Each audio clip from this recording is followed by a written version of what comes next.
Tourism graduate nga nabutog Thailand nga nahimog maestra nga wada mamahimong maestra for today's video, guys! So it's Tuesday man karon, so naka-blue yun mo yun ang uniform, pero ako rin nalahi kay syempre ako may gwapo din ni Charis. Hindi natin kakalimutan ang ating pag-open sa window at pag-open ng electric fan, kaya ito talaga yung technique sa ating no, kaya wala tayong blower dyan. Uy, hindi na talaga ako nangingialam no kung anong masasabi sa aking co-teacher dito. Uy, talagang pagpunta ko dito sa aming school no ay basang-basa talaga yung buhok ko at nakakalkag talaga. Parang namitpit ka talaga sa ligo. Dahil dito sa Thailand mga kabibs no, kapag basa yung buhok mo ay may iba silang meaning. Kayo na lang mag-adjust at kayo na lang mag-search no kung anong meaning, kaya hindi ko talaga pwedeng isabi dito, Charis.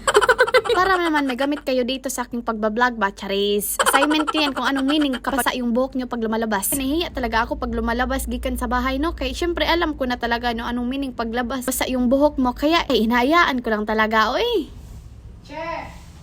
Viral!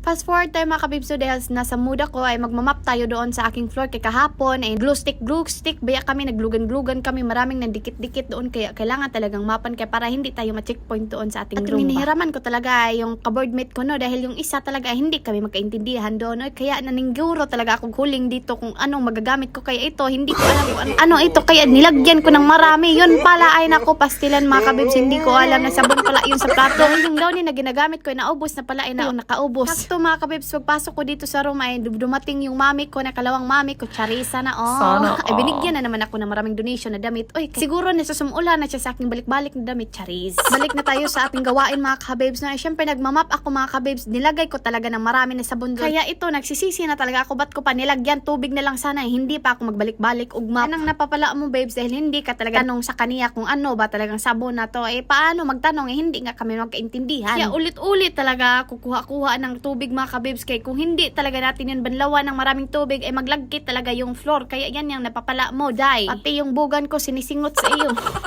Buti na lang binigyan rin ako ng pampalakas loob ko sa araw-araw ang saging. Masarap talaga ang saging, lalo na kapag mataas, dahil marami tayong makakain ba. Isang buwan na talaga siguro ako hindi nakakain ng saging, kaya naningguro talaga ako gabhab. Ginagamay ko pa talaga pagkit-kit yan para madugay, maubos ba. At finifeel ko pa talaga ang sarap ng saging, kaya hindi na ba ako mamahaw ron. Pero speaking of hindi mamahaw, hindi talaga nakayanan Disney Princess, inaapil pa yung bata niya para na may kasabay siyang kumain. Fast forward mga kababes, dahil Tuesday ngayon, hindi talaga mawawala ang ating pagsumba-sumba dyan. Buti na lang may trainer sila doon sa likod no. Ay magpapahuli pa ba naman ang Disney Princess? Ay hindi dapat yan magpapahuli, dahil ito ang ating talento na binigay sa ating, Charis. Sana Fast forward mga kababes no, pagkatapos namin kumain ng halian ay dumiretso na ako dito sa room, kay para naman i-unbox ko tong mga activities sa mga bata, kay medyo na stress talaga ako dito kung ano talaga yung activity ko. Bago ito matapos yung vlog ko ay nagpapasalamat ako dahil sa mga supporters ko kahit maliit lang, pero daghan kayong salamat mga kababes dahil sa inyong pag-share, likes, and comment. Hanggang dito na lang. Salamat sa iyong pagtanaw. Kapun ka. Susunod.